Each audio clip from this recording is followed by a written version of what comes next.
I'm Brian Bender, and let's queer up gay culture. Toby and Mikey Perryman-Payne described alleged drugging and assault during LA trip. Married influencers Toby and Mikey Perryman-Payne, known online as Toby's Home, have shared a video describing an alleged assault during a past trip to Los Angeles.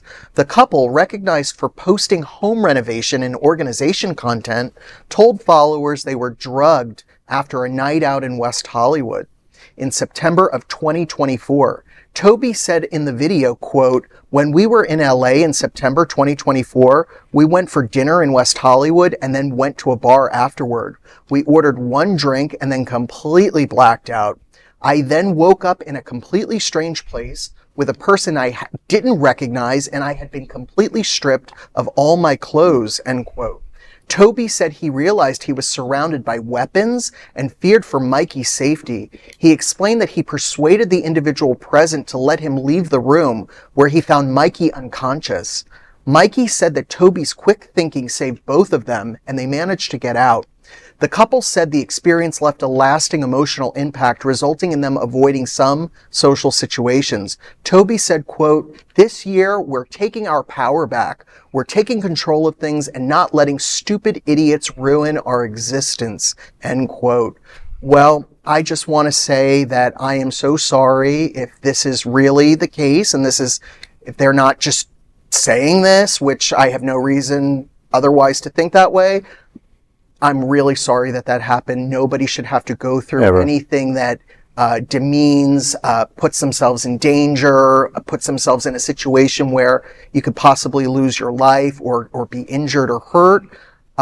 And all I have to say is I'm so sorry. So there's a big difference between being scared and actually. I'm not saying being scared is bad or wrong, but like the only thing that make me just want to like maybe hold these little twinks' hands and like explain some things to the world is like, one, like, who hasn't woken up after blacking out naked in some random stranger's house as a gay in West Hollywood? Just like, let's just start there. But also, like, the fact that one of them said the other one had quick thinking, I'm like, well, maybe you were drugged, but like, normally if you're drugged, you're not going to wake up that quickly. That's the one thing. And as terrible as this whole situation was, Alex, one has to wonder about the closure. If they were able to escape, I would like to know, just out of curiosity, were they able to apprehend the people that held them captive? Well, he never said they were held captive. Why would you be able? Why did he let you go get your boyfriend and leave, or husband, I should say? But there's more to this.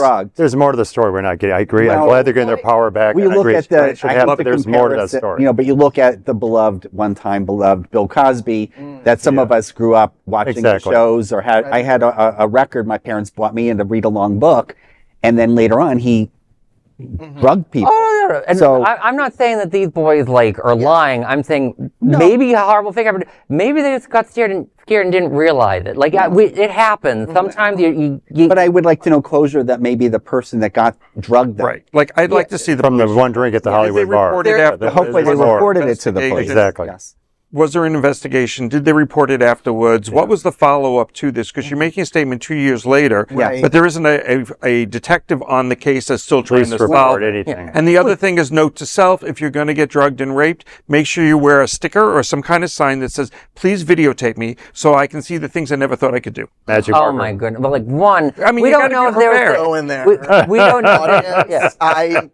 We don't know if any sex happened. Views discussed on this panel are solely those of the people who say it. If it's true, though, this is frightening. But again, serious point too. You don't want somebody who's out drugging people in the bars, whether it's in. If there's big drug, but this is where it also gets into a scary thing. When I think it's good that they're telling the story, whether or not it was absolutely. And it gets very murky and hard to figure out when you've drank too much alcohol versus when you've been drugged. It's very hard to figure that difference out. And for young people that are new to experiencing alcohol in a nightclub, that actually is a big part that I hope people learn from this story.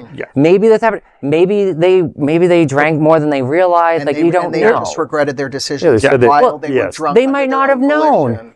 Right. I have certainly, when I was younger, didn't realize I drank too much. Woke up the next day and be like, "What?"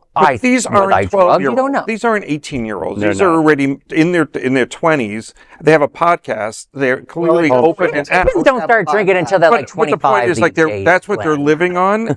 their renovation story. Right. So, they have a platform, and They do, and they are very attractive on that platform. And that is a disturbing LGBTQ story today. There is no other queer nonprofit media platform like this in the entire world. Support our LGBTQ stories by sharing them and subscribing to Queer News Tonight.